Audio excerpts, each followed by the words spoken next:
Welcome back to Blam Blam Truckers. It's me, Bees, with my good buddy. What's your name again? I think my name is Buse, but I'm occasionally known as Bees. Yeah. And we're coming back at you today to let you know about playing a ranged character in City of Heroes. Not a defender, not a corruptor, but a... Oh, you got City of Heroes up, huh, Buse? Nice. But a blaster or a sentinel. Like what you're seeing on the screen right now. Out in the darkness, we are the Sentinels. So, ranged combat in City of Heroes, for the blaster especially, and it's true for the Sentinel. Everything I'm going to tell you about being true for the blaster is mostly true for the Sentinel, and let's talk about melee, like when they're in melee range. When it gets up close and personal for a blaster, it gets very bad for the bad guys. But the whole point when you're playing the premier damage class of City of Heroes, a blaster, is to kill the enemy before they kill you, which is true of everybody. But with you, it's really important because you don't have the defenses to withstand your enemy's attacks. You need to put them down and put them down fast. You got to burn them down, basically. Now, that's also true with Sentinels, except they do have the capacity to withstand attacks. They can stand up to the enemy, take a few hits. Not as many as a tanker, but quite a few nonetheless. But they don't have a lot of control powers. Blasters tend to get a few more control powers depending on your build. So what range looks like solo play, what blasters look like solo play, is my personal favorite is to focus on AoE. And the builds change. It all depends based on your build. But my personal favorite is to focus on AoE, get a nice ranged AoE build, and put the group down. I'll go and I'll fight in instances, and I'll set my instances to 1 times 8. So as if there was 8 people there, but they're at 1. I might put it at 0. I might put it at -1 for difficulty challenge, so that when I go into the instance and I see a group, they're usually all grouped together really well. And when I see a group all grouped together really well, I just rain down fire upon them or water upon them or whatever kind of blaster I'm using. Electricity is a popular choice. And just wipe them out with 2 or 3 attacks. And boom, I've just killed an entire group of bad guys. That's pretty cool. I also will sometimes go ahead and put the challenge up to maybe +2 and then set it to 1 and go through and actually and set elite bosses on and see if I can take out an elite boss or 2. I'm more of a casual player than a hardcore player looking to, do all the crazy stuff you see some people do, taking out entire what do we call raids in City of Heroes? Task forces by themselves. Task force, yep. If you're into that, more power to you, because you're going to need it. But that is the basic playstyle for solo with a blaster, is you want to take them down faster than they can take you down. It's all about the damage. It's about as much damage as possible. You actually are going to come up to your groups, and you're going to stop. You're going to wait for your recharges. You want to make your builds so that your recharges go recharge faster. You're going to want to hasten as one of your skills so that you can keep getting that recharge out faster and faster and faster. And that's your goal as a blaster, is to wait until you got all your, as solo play, you wait till you got all your resets, depending on, you got to assess the threat. You got to be thinking about what you're doing. And then you just burn them down. You set it up and you burn them down. There's exceptions to that. Slash devices, if devices is your secondary as a blaster, then that's great for solo play if you like taking your time and thinking through your fights, because all the abilities for slash devices are built around solo play. Caltrops slows a group of enemy down. You can set up multiple tripwire bombs so that they can be destroyed, so that they have to cross the tripwire bombs and get blown up on their path to coming and attacking you. So you would pull, you'd set up your bombs, you'd set up your caltrops, and pop around a corner, fire off your shot to pull the entire group. They'd all come running and get blown up by the bombs, and once they get in range of you, you just unleash your blaster powers on them. That's solo play. That's solo play with devices. Blasters, their secondary especially something like slash fire, is ridiculous AoE damage in slash fire, but it's all melee damage. So it's time to get up close and personal. Once they get in range, or you get in range, you can unleash fire upon them multiple ways until they just all burn down. I play a radiation fire blaster. Blinky is the character's name. And they are just built to do absurd amounts of fire damage and radiation damage, but it's all melee AoE. So the other thing you specialize in with blasters, and isn't just AoE, but it's single target damage. And all the blaster builds, so all the Sentinel primaries as well, they all have a capacity for doing good single target damage, which is what Buse is doing, well, was doing a second ago when I first was talking about it. You go in and you don't go in, you stay at range and you fire at them repeatedly. And you've got 3 or 4 good attacks you've got planned, and you just shoot them until they drop. I personally like Water Blaster. It's one of the ones that you can do combos with, which is very nice. And then depending on your secondary, you might have single target melee attacks once they close with you, like that guy just closed with Buse. It's on a blaster. On a Sentinel, you're going to be doing less damage, but you're going to be able to mitigate a lot more of it. See how Buse's health bar is pretty much staying where the same, despite being attacked by 1 or 2 guys at a time. Solo play on a Sentinel. Sentinels are built for solo play more than group play, though they do fine in groups. It's always nice to have more damage. It's nice to have people who can take a few hits. You might want to throw in something out of the. You might want to throw in a taunt from one of the power pools. I forget what the Presence, I think, is the power pool name. That way you can do a little off tanking. It's up to you. It's in a group, though, that blasters really and truly shine. Because in a group, the tank has, if you let the tank get the aggro, which a lot of blasters don't do, but if you let the tank get the aggro, then by the time he's got it, he's probably done maybe a 10th to a 20th of the damage of the health bar, which will allow you to use your final AoE power. If it's fully enhanced out for damage, you can only get up to double damage with enhancements. So if you've got that maxed out with a set or with a or even with IOs, you can go ahead and that will probably destroy most of the guys in the group. Your final attack, which isn't always up, it has the longest recharge. Otherwise, once the tank has aggro, which does not take tanks all that long to do, the hardest part of tanking, we've talked about this, is hurting and getting the group together, the bad guys grouped together in a group coherent enough for the blaster to just rain down fire upon them, rain down damage upon them. So once the tank does that, once they've got them grouped up, that's when you go crazy and you just unleash all your AoEs. In the meantime, you find something that the tank's already got aggro on, and you start hitting that with your single target attacks. Blasters build up damage bonuses based on how many attacks they've done. But what that means is the more attacks you get in, the higher your damage bonus is going to be. So if you can get in a whole bunch of your low-level attacks as a blaster before you unleash your amazing AoE abilities, you're going to be doing more damage when you finally do release that amazing ability. So fighting bosses, bear that in mind when you're fighting bosses, when you're going into a +4/8 instance and with a group and you can't do all the damage yourself, you want to build up that damage bonus as you go, and when it's time, and it's a lot about timing, you unleash your powers. There is one other blaster technique that I use that I highly recommend you don't use. Highly recommend you don't use. And that's what I call getting myself killed.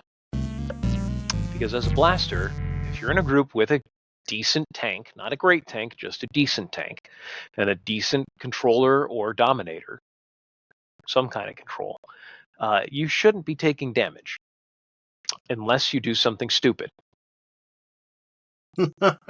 Okay? I've been known to do this more than once. I've gotten other people killed doing this because they keep following me in, and I'm like, why are you following me in?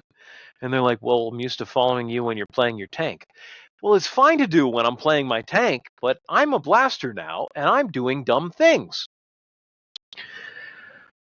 The I mean, I've died urge. following your tank in too, so you know.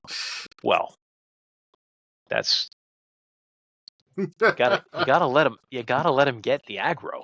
If you don't give him time to get all the mobs on him, they're going to attack you. When you have more than the amount of mobs that you can technically fully hold, and I hit one of them. I don't know what the problem is. I'm not taking damage in that situation. Not on my stone tanker. Yeah, that's a mistake. But in a group, generally I do that a lot less as my tanker. As a blaster, I will go in a group setting. When I get bored, I will just run up to the group at range and drop. If I have a ranged final ability, I'll drop my final ability on them. I'll start slamming them with AoE in the hopes that I'll be able to destroy them before they get to me.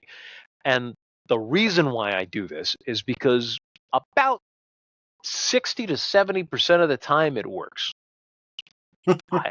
My blaster build is crazy. I do a lot of damage, and I do it fast, and my recharges recharge very fast. If I'm buffed, I'm going in there, and I'm going to be able to take more hits. I'm going to be doing more damage, and I'm going to be doing damage faster, depending on the buffs that are on me.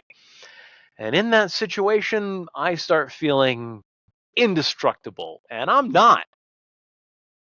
So, when I die as a blaster, I recognize that it is almost, in a group, I recognize that it is almost always my fault. It is annoying to the utmost degree. Frustrating is probably a better word. When I die in a group and it's not my fault, because it should be my fault. If everybody's doing their thing, I shouldn't be able to pull aggro, and I'm giving them time to do it. I shouldn't be able to pull aggro off of the tank. I shouldn't be worried about locked down enemies because the controller has them locked down. And if they don't have it locked down, why don't they have it locked down? What's going on in the situation? Most of the time, they should have it locked down. I should be okay. I mean, I agree, and just all joking aside, I don't know why I said all joking aside, but whatever. We could tell some jokes. A lot of this stuff is, moves on to stuff outside of City of Heroes. I mean, this, like, in the last episode, we talked a bit about, EverQuest. Same deal goes. I'd never do this in EverQuest. Yeah, you might not, but I have known plenty, and you have known plenty, and some of them are the same people, because we were in the same guilds. People who should know better. I think of a line from Lord of the Rings. A wizard should know better. And literally in EverQuest, a wizard should know better than to run in or use one of their biggest nukes to start off with. And for those of you who watched our last episode, remember how we talked about in EverQuest that even as a tank, stuff that's like below you in level can still kick your hiney? Oh yeah. Lots of hiney kicking mobs in EverQuest. If you're a wizard, you have the equivalent of someone who is equally geared with the same type of, or the same, source of stuff, like whether it be out of groups, raids, dungeons, what have you. If you're grouping with people who are similarly geared, you will probably have the lowest amount of hit points and the lowest amount of armor class, which means you get hit the hardest, and you've got less to go before zero. And you're one of the highest damage dealers in the game as a wizard in EverQuest. Yes. Not that we were planning on talking about EverQuest, but I've mained a wizard a couple of times, and I'm very, very good at it. And I know I shouldn't. It sounds like I'm bragging, but I'm not. It is not hard to main a wizard if you have patience and self-control, and that's why most people suck at it. As a wizard, you aren't going to be involved in every fight in EverQuest. You're going to pick your fights. Even in a group, you may not get a nuke off every time. And on the other hand, when it's time to burn the boss down to zero, that's your bread and butter. When you're fighting an elite boss or a major or a bad guy who's 3 to 4 levels higher than the group average, that's when you shine. You need to know in EverQuest, it's so much more important than when playing a blaster in City of Heroes. It's so much more important to know when to attack. And all you do is stand up because you're sitting down to meditate. So you stand up, you drop your nuke, you sit back down on almost every mob that comes in. That's all you're going to do. Stand up, and you wait. So you're watching the mob's health bar. So as the health bar goes down, when it's at 50%, when it's at 80%, you stand up and you start casting. Now, if you're having problems drawing aggro off the tank in EverQuest, you wait until if 80% is drawing aggro, you wait until it's at 70%. When it's at 70% health, you stand up, you drop your nuke. You're going to do about 20 to 25% damage to that mob with a single spell. That's a lot of damage. More if it's a lower level mob and you're just clearing out blues and greens. But you don't really want to waste your mana on lower level mobs when you're clearing out blues and greens, unless you have a really good mana regen on. Or later on when you get familiars, which I never stick around for, but I probably should one of these days. One of the hardest things to do sometimes as a wizard, because I've played a wizard before, one of the hardest things to do as a wizard, or even mage, but similarly built but completely different, is to literally wait. It is hard to wait. It is hard to be the only one in the group not doing anything at that moment. But when they need you and you're out of mana, they aren't very happy with you if you're out of mana and they've been telling you to sit your butt down, Buse, for a while. Yeah. So we weren't planning on talking about EverQuest, but I have a lot to say on the topic, so we're going to go a little bit longer here. But before you get onto it, I'll just say this. Bees knows why I brought up EverQuest. Some of the stuff does cross over. We talked in the last episode some differences, but there's a lot of stuff that is similar. They're both MMOs, and in most MMOs, you have your pure ranged DPS classes, which for most fantasy style games, that's going to be your wizards, sorcerers, mages, and the like. And with City of Heroes, that's your blasters and kind of your sentinels. Your glass cannons. Your glass Sentinels cannons aren't really glass cannons, but they're less of a cannon and they're more of a tank, but that word means something different. So wizards in EverQuest.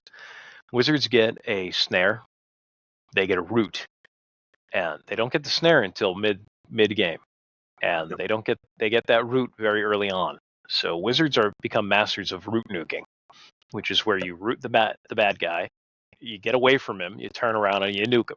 That's how you solo as a wizard until you get your snare. Once you get your snare, you do AoE. It's an AoE snare, so that slows them down but doesn't stop them. And then you use AoE attacks, so you get 4 guys running after you. And you get a Spirit of Wolf or your J-Boots. And so you get some speed enhancements on yourself. You get 4 guys running after you because you can only hit up to 4 targets at a time.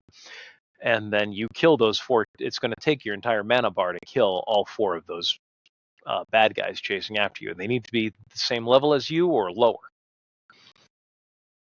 Once you do that, you sit down, you meditate your entire mana bar back. You sit down in a safe place, you meditate your entire mana bar back, and you do it again. Or you get a couple of friends and you go out and you AoE EXP. You do AoE nuking. And City of Heroes was based off of EverQuest. Like almost every MMO, whether they know it or not, is based off of EverQuest. WoW and City of Heroes in particular were trying to make a game like EverQuest, but more fun and less challenging, or with less of a death penalty anyway, but still challenging, but in different ways. I don't think anyone's ever really succeeded in making a drastically better game than EverQuest. They're different. They have different goals in mind. They succeed at different things. But one of the advantages to playing EverQuest on a TLP or in what is that private server that is allowed to operate? That's licensed P99. P99. So one of the advantages of playing on a classic TLP or P99 is you're going to learn more about the basics of your class and how to use your class in a shorter period of time, because it's important in EverQuest because of the death penalty. So if you want to learn how to be patient, play a wizard. Because when I was maining a wizard, I was great at waiting. I was always great at waiting. I didn't get frustrated because I knew if I got frustrated, I would die and lose experience, and that would be more frustrating than not doing anything. So you learn how to be patient. You learn how much aggro your individual spells do. You learn when to. Now there is a time to draw aggro off the tank, and that is or draw more aggro than anyone else in the group, which is something only a wizard can do. There is no class in EverQuest that can out aggro a wizard. Not a single class. Wizards can pull off of anyone just by continuing to nuke because they do that much damage. But that means you're going to get that creature's attention. The only time to do that is when it's your only option for the group to survive. That's it. accurate. So the tank's gone down because for whatever reason. So now you don't have a tank. You've lost your off tank, and maybe you've lost your enchanter. Maybe you've and you're about to lose your healer. So once the tank goes down, your job starts. Never, ever in normal play, let your mana bar drop below 50% as a wizard in EverQuest. Don't do it. If your mana bar drops below 50%, you are failing as a wizard, because you need that mana when the spit hits the fan. We're talking about group stuff, not raids, but yes. Yes. Well, it's actually pretty true in raids, too. The exception in raids is you save that mana for the final boss. The rest of the time, you want to keep your mana above 50%. In fact, you generally want it above 70%. You're not there to take out the trash mobs. That's what rogues and monks and melee classes are for, and magicians' pets. You're also talking about classic. I am talking about classic. When the mana regen isn't there, wizards end up in an endgame EverQuest. Wizards have the best mana regen in the game. They can get all the buffs from everyone else except for maybe necromancers who can trade their health for it. But they can get all the buffs everybody else gets, and they get their familiars, which boosts their mana. So at that point, you'll be able to just do a lot more nuking, and it becomes more like WoW. But anyway, in Classic, you don't let you want that mana reserve, that 50% of your mana bar, in case something bad happens, because 50% of your mana bar is generally enough mana to kill any one mob that isn't a boss. And if it's not enough to kill it, it's enough to pull it off of anyone. So if the tank goes down and the mob starts hitting the enchanter, and the enchanter is now at that point going to have problems casting because it gets interrupted by the physical melee hits, it's your job as the wizard, if there's no off tank, to pull that creature off the enchanter. That's your job. And you do it by nuking it.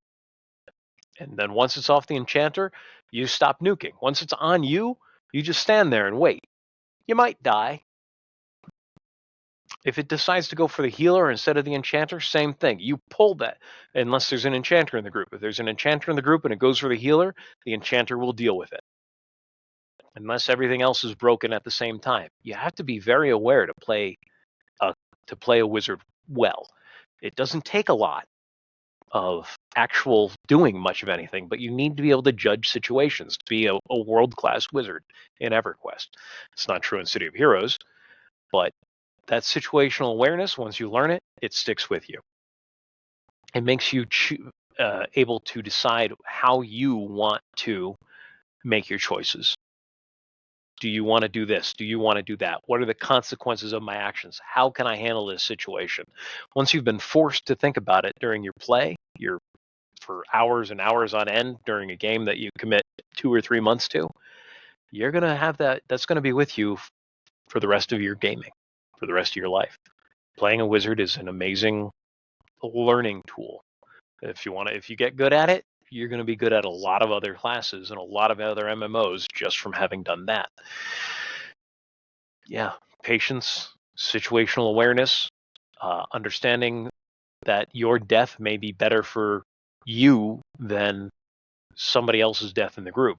If you can keep the cleric alive, and so he can res everybody, and you can keep the cleric and the enchanter, the healer and the controller alive, so that they can keep the group controlled, and the enchanter, the healer, can start doing reses for everybody and get everybody back in the group. That's the path you want to go down. That's the choice you're making as the premier damage dealer in the group. Not damage over time. We're talking spike damage. Instant damage. Anything you want to add? No, that was pretty good. We really got off topic. We did, but it was an on-topic, off-topic. That's true. And when he says he played a wizard, he's talking about my wizard, because I left the game and gave him my account. Yes. Or did you play a wizard on your own at some point that I don't know about? No. Mage, yes. Wizard, no. Yeah. Well, mages are a lot of fun. All right. You want to take us out? You want to say goodbye to the truckers? I'll take us out. I'm thinking that perhaps a nice invisible pizza from Domino's would be a great first date for us with the truckers. Oh, different type of takeout. All right. Well, if that's the case, then I will see all of you truckers later. Have a wonderful day. How about a visible pizza from Domino's? Oh. Well, you called my bluff. All right. We'll see you, truckers. Take care.